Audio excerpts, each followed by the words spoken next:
I'm multitasking. Okay. So Tani's like, are you doing this, liar? Because she's coming off her day off. I have. And I said, I need a coffee, Tani. So I said, we'll multitask. I'll make a coffee, talk about liar. Because I've got council meetings to go to shortly Yes. anyway. Okay. First liar, pants on fire. That's such a long word. It is. Yes. Okay, let's talk about Joe.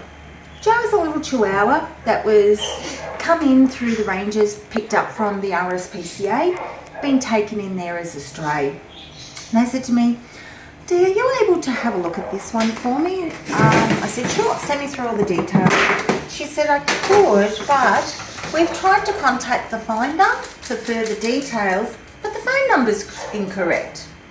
Funny that. I said, guys. It's never a good start, is it? I think you're going to find it's dumb. No, they seem really genuine. I said, yep. I said, give me the finder's name.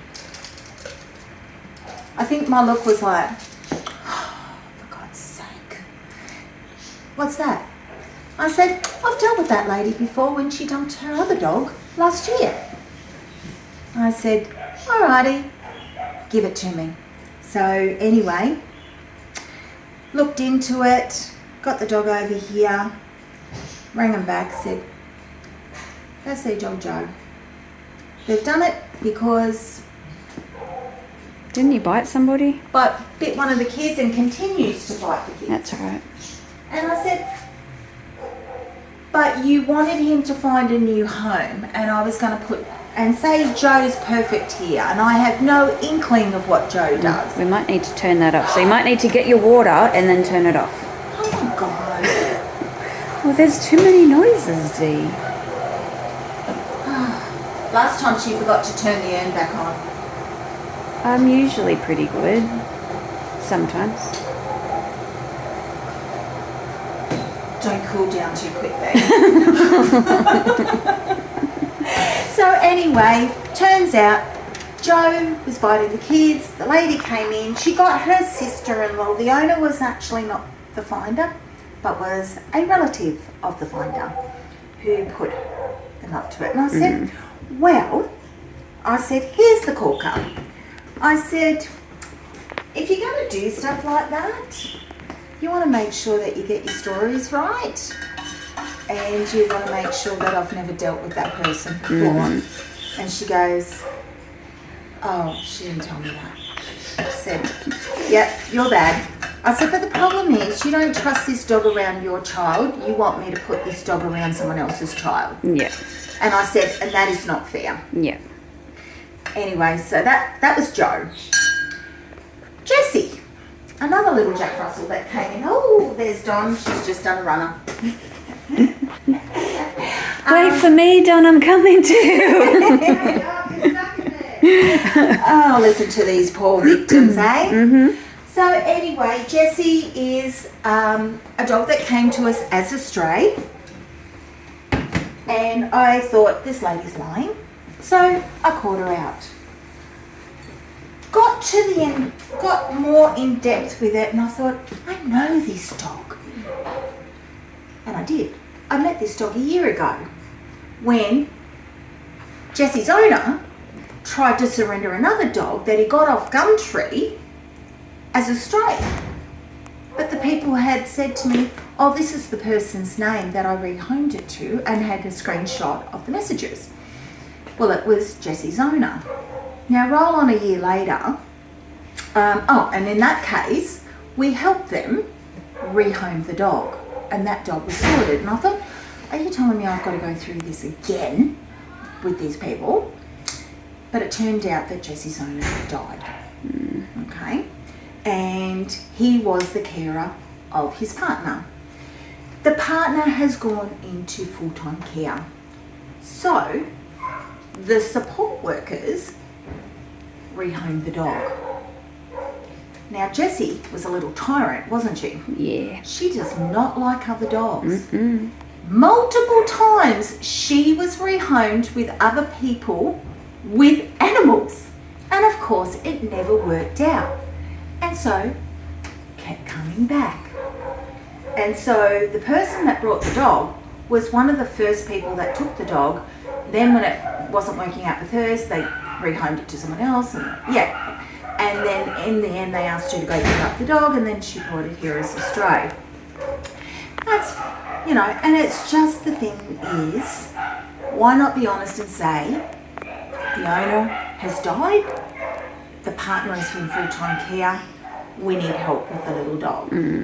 But what they've done is they've rehomed the dog, still checked to a person that, is no longer able to care for the dog because it was in his wife's name.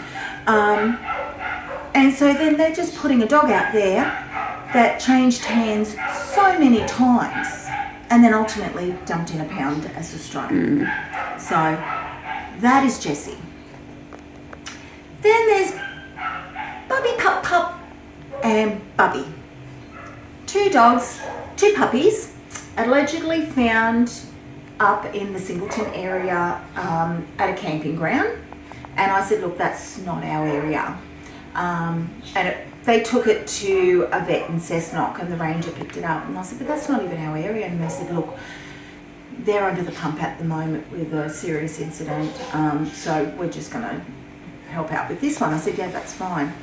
And I thought, I suspect the finder's lying.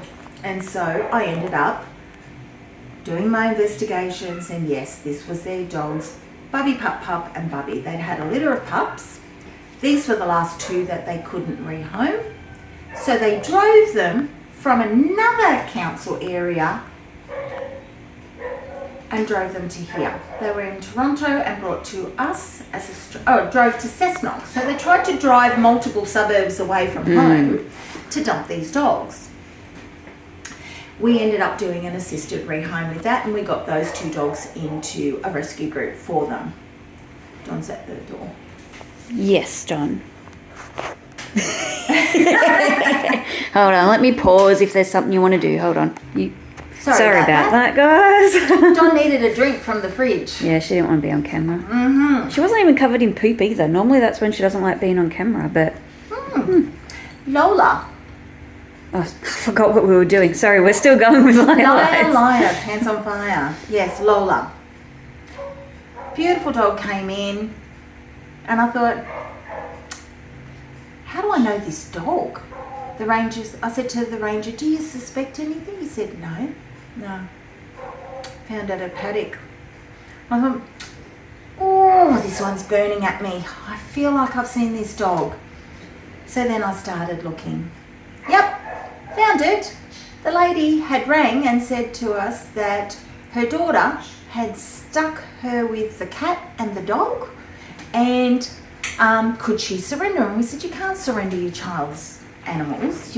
If your daughter wants to surrender, that's a different thing, but you don't have permission to do that. I said, does she know? No. I said, well, you need to work this out with your daughter. We can offer, assisted rehoming, put you on the surrender wait list. I said, but you can't do this. Yep, she waited all right. She waited for a few days, called the ranger and said she found the dog in a paddock and there's a feral cat living underneath her house. Could they take both? And I said, these have been caught out. Anyway, so said to the ranger, told you she was lying. Then there's Daisy the wolfhound. So the girl was given a free wolfhound puppy. After she got it, she realised, ooh, puppy's hard work. Yes, they are.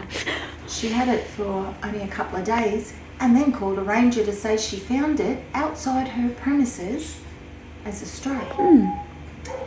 So anyway, confession obtained, dog's microchipped, dog's registered. I said, what are you doing with the wolfhound? She said, I don't know. The partner loves the dog, loves it. Even when we were doing the paperwork, cuddling it, gooing over it, it was the partner that didn't really want it, Small child, add another mix of a puppy in there, bit hard for mum, a bit too much for her. Anyway, I said to her, look, do you want me to take it as a surrender? I see his look at her like, no. Anyway, they decided no. They were going to make it work or they'll rehome the right way. I said, okay, that's fine. Just do it the right way. Gave him a form.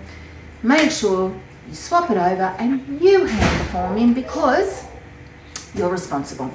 If you do not hand that form in yourself and you've got no proof with a signature and all that sort of stuff, guess what? Comes back onto you. You've just spent, I think, about $400 getting this dog out that you put into the impound system because it was unchipped, unregistered, and impound fees.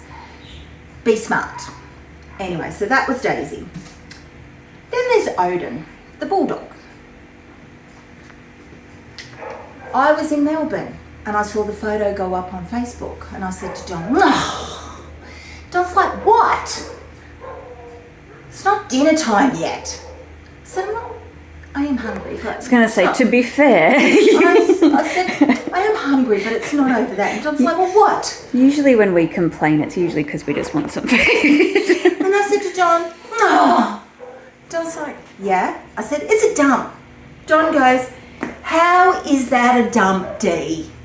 You haven't heard anything. You haven't seen anything. You're looking at a photo. I said, I know it's a dump. John goes, whatever, Dee. I'm like, let's go for dinner, but I know I'm right. So when I got back, John had to race over to the hospital because her sister's had a heart attack. And I said to Don, you go, because I was sniffly. I don't want to go near her in the hospital. Don said, what are you doing? I said, I'm going to investigate. You just got off a plane, Dee. I said, I know. I've already wasted days on this, being away. Don's like, whatever, Dee. That's John's favourite word with me, by the way, is whatever, Dee. Rolls her eyes. Drives me insane. Anyway, I go investigating. Yep. I prove that the finder is the owner. Here's the thing. They moved houses. They left the dog at the old house. RSPCA got a cruelty complaint about the dog being left in an abandoned property. I go over there. There's these bright orange stickers. And I'm like, right. And of course, then I start tracking and it leads me all the way around to my finder. So, anyway, again, it came to the pound and that investigation's over now. So, a bit frustrating, but I knew I was right by looking at a photo. I'm not going to tell you what I saw that made me realise because it might make people smart. I'm not telling my little clues. The next ones. Said there's a lot, isn't there?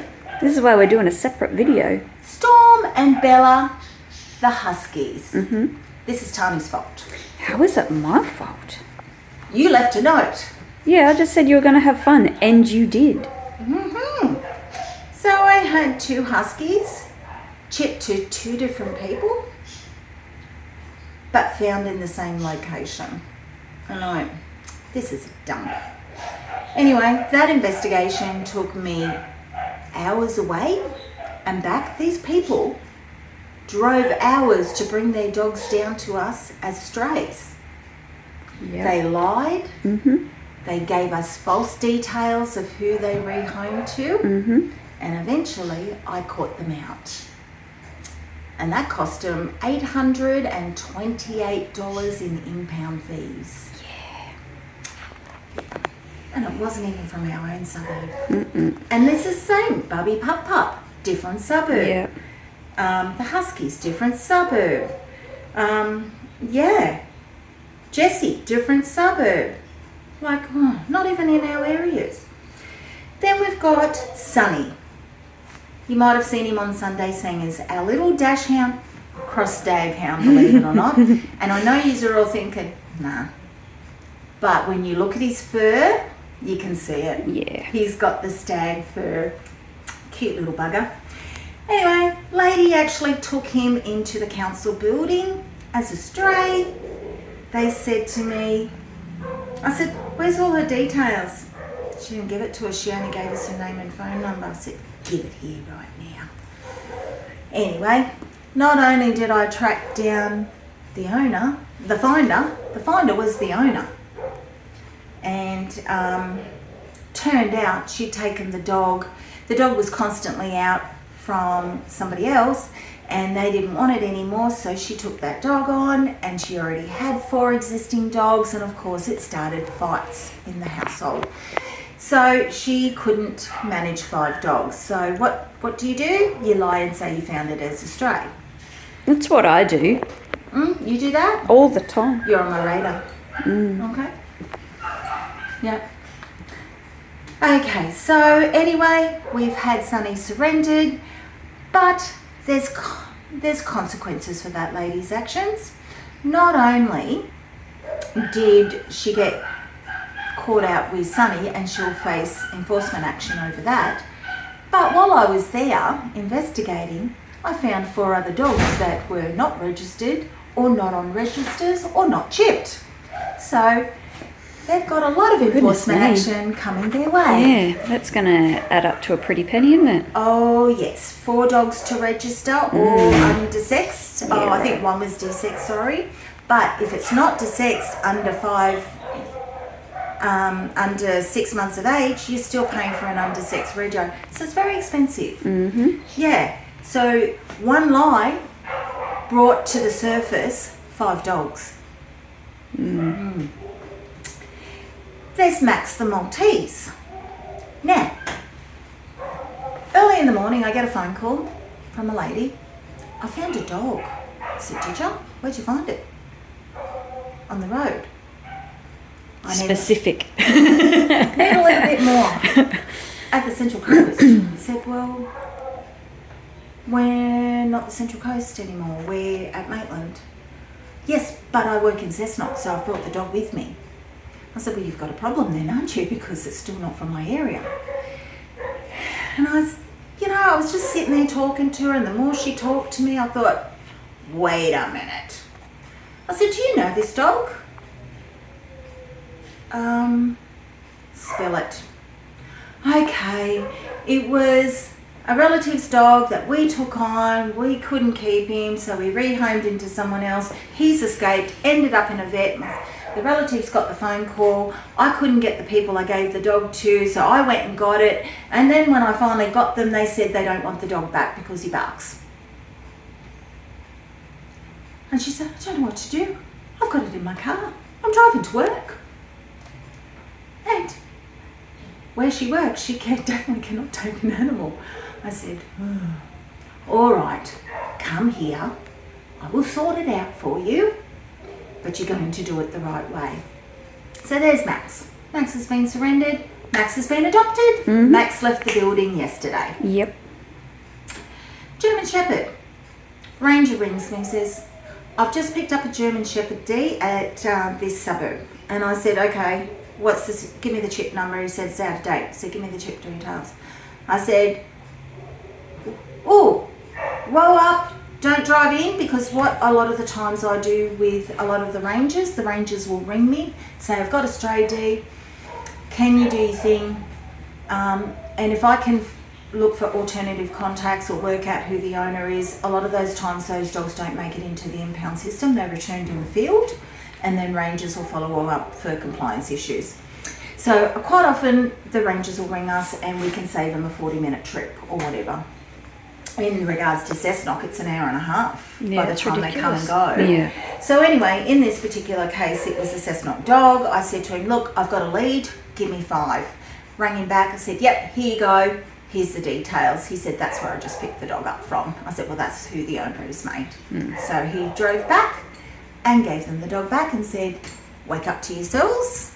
You need to do things properly. This is not acceptable, blah, blah, blah. That dog ended up in a pound on the Central Coast.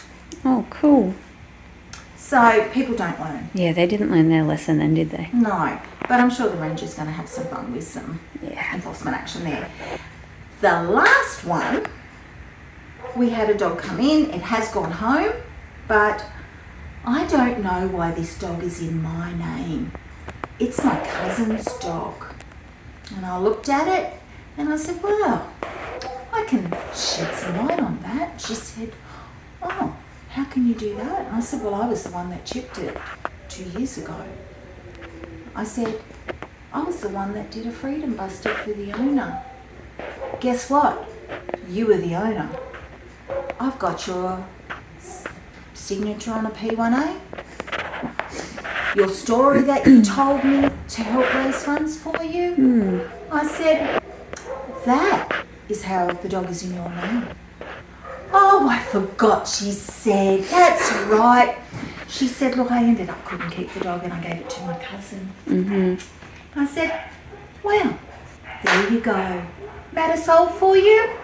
Anyway, guys, that's just our memorable one. There are some more. You caught one out yesterday on yourself. Yes, and I that did. one was almost going to be a bad one because that one had bitten a child as well, hadn't it? Yeah. Yeah, I don't think intentionally, but yeah, they were then obviously concerned for everybody's safety. They had 4 young kids, so yeah. And you went to scan the dog and you thought the dog was going to eat you. Yes, he was looking very suspiciously at me. But again, it's a situation where people lie. They know what that dog's done, but they don't want to tell us about it Yeah. to protect the rest of the community. And that's just not okay, you know? And, you know, when you don't trust that animal with your own family, you should not be wanting to expose somebody else's family. You need to step up and say, look, this dog is a danger. Either get some training or you make some hard decisions. You don't take the easy way out and you don't put somebody else's family at risk. To be fair to this gentleman, though, he was very forthcoming with it. But it was because I told him that if no owner came forward, the dog would be euthanized. That's when he... Confessed. Yeah. Like, I sort of pressed that a few times. He's like, oh, but he seems like a good dog. I'm like, yeah, but it doesn't matter. If he's been involved in something and no owner comes forward, we can't rehome him. And so that's when he's like, oh, okay. Yeah. And then kind of came forward. But So these are things that happen on a daily basis. These, what I've read to you, that's only minimal. yeah, that just scratches the surface. That just scratches it.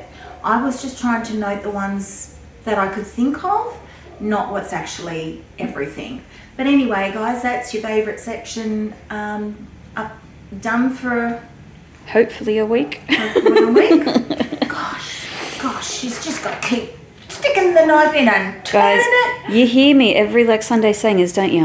I'm always like, okay, we're gonna do it this week, and then we don't do it that week. So I'm just going to take my coffee and go back to my desk Okay. before I've got 40 minutes before council meetings. I'm going home.